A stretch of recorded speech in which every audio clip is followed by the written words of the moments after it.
संजय जी, हमने पहले भी इस पर कई बार चर्चा की है।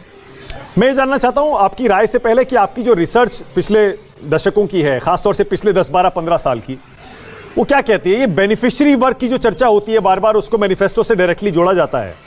कितना बड़ा ये मैनिफेस्टो, ये बेनिफिशियरी का वर्ग है हिंदुस्तान में या महाराष्ट्र में, अगर आपकी रिसर्च हो तो?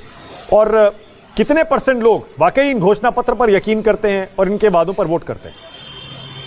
नहीं, दो चीजों आपका आपने जिक्र किया है। एक बेनिफिशियरीज का वर्ग कितना बड़ा है, ये इसका आकलन कर पाना तो बहुत मुश्किल है कि देश में कितना बड़ा वर्ग है, क्योंकि अलग अलग राज्यों में सरकार स्कीम लेके आती है। कोई राज्य सरकार की स्कीम, कुछ केंद्र सरकार की स्कीम, और जब स्कीम देर से आती है तो उसके बेनिफिशियरीज का तादाद कम होती है। कोई स्कीम बहुत पहले से चल रही होती है तो बेनिफिशियरीज ज़्यादा होती हैं।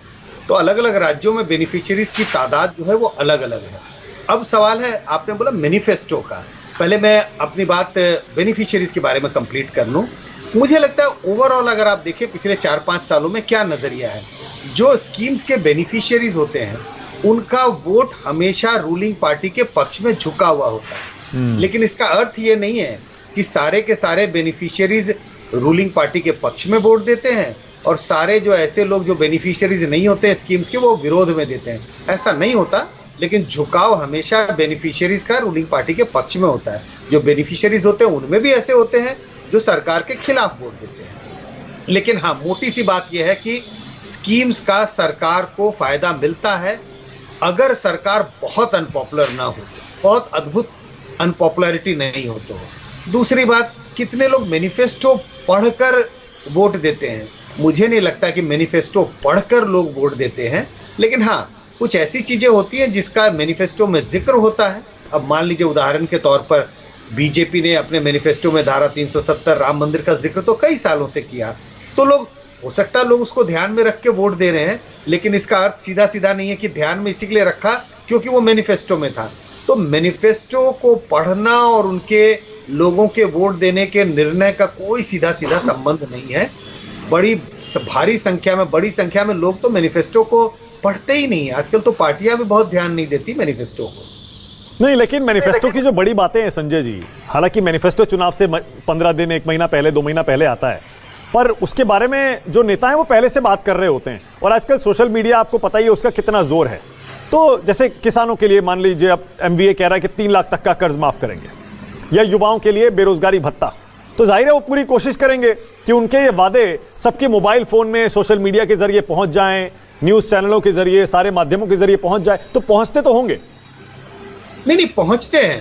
क्योंकि आपने मैनिफेस्टो पूछा कि कितने लोग पढ़ के वोट देते हैं, इसी के लिए मैंने उस पर स्पष्टीकरण किया। हाँ, ये वादों को देखकर कितने लोग वोट देते हैं और वादों से कितने लोग प्रभावित होते हैं। अब मुझे लगता है कि जैसे कहते हैं ना, केक पर आइसिंग का काम करता है। सिर्फ अगर आपने मक्खन ले आया और केक है ही नहीं है तो उसका कोई फायदा नहीं हुआ, केक का रूप नहीं लेगा। अगर पार्टी पर भरोसा है, पार्टी का जनाधार है, लगता है कि पार्टी जीतने की स्थिति में है, तो ऐसे में लोग पार्टी के वादों पर भरोसा करती है। लेकिन अगर कोई पार्टी है, मान लीजिए झारखंड में या महाराष्ट्र में कोई ऐसी पार्टी है जिसके सरकार बनाने की कोई सूरत ही नहीं है, वो कुछ भी वादे कर ले, उन वादों का असर दिखाई नहीं पड़ेगा, क्योंकि पार्टी को, लोगों को पता है कि वादे आप कुछ भी कर लें, आप सरकार बनाने की स्थिति में बिल्कुल भी नहीं है। लेकिन अगर आप कहीं ना कहीं सरकार बनाने की थोड़ी भी स्थिति में दिखाई पड़ते हैं तो लोग आपके वादों पर वो देखते हैं, ध्यान देते हैं, और उन्हें लगता है कि सरकार जब बनेगी तो कम से कम इसके कुछ तो फायदे उन्हें मिले। हाँ, अब आपने देखा होगा संजय जी, हाल के सालों में ऐसा लग रहा है पार्टियों के मैनिफेस्टो ना काफ़ी हद तक एक जैसे होने लगे। वो 1000 देंगे, 1500 देंगे, ये फ्री देंगे, वो फ्री देंगे, 500 का सिलेंडर देंगे, 500 का देंगे, किसानों का कर्ज होगा, ये होगा। ये जो पॉपुलिज्म की रेस लगी है संजय जी, इसकी वजह क्या है? इसका मतलब इस पर वोट मिल रहा है? सीधा सीधा यही मैं कहने की कोशिश कर रहा था कि सीधा सीधा इसका असर ये है कि पहले अगर आपको कुछ पार्टियों के मैनिफेस्टो में ये पॉपुलिज्म दिखाई पड़ता था, अब आपको सारी पार्टियों के मैनिफेस्टो में ये दिखाई पड़ता है और कमोबेश वही चीजें दिखाई पड़ती हैं। कहीं दाम ऊपर, कहीं कुछ नीचे हो जाता है। इसका सीधा सीधा मतलब ये है, लोग इस पर ध्यान दे रहे हैं। पढ़ते भले ना रहे मैनिफेस्टो, लेकिन ये बात फैल रही है अलग अलग माध्यमों के जरिए कि पार्टी क्या वादा कर रही है। पार्टी या गठबंधन ये कह रही है कि अगर हम पार्टी सरकार में बने तो हम ये सारी चीजें आपको उपलब्ध कराएंगे। तो वादों का फायदा तो हो रहा है, जिसका जिक्र मैंने पहले भी किया। अगर लोगों को लगता है कि थोड़ी भी संभावना इस पार्टी या गठबंधन के सरकार बनाने की, तो उनके वादों को ध्यान देते हैं। अगर कोई ऐसा पार्टी ऐसी गठबंधन है जिसके सरकार बनाने की कोई सूरत नहीं है, तो उन वादों का कोई महत्व नहीं होता। ठीक है।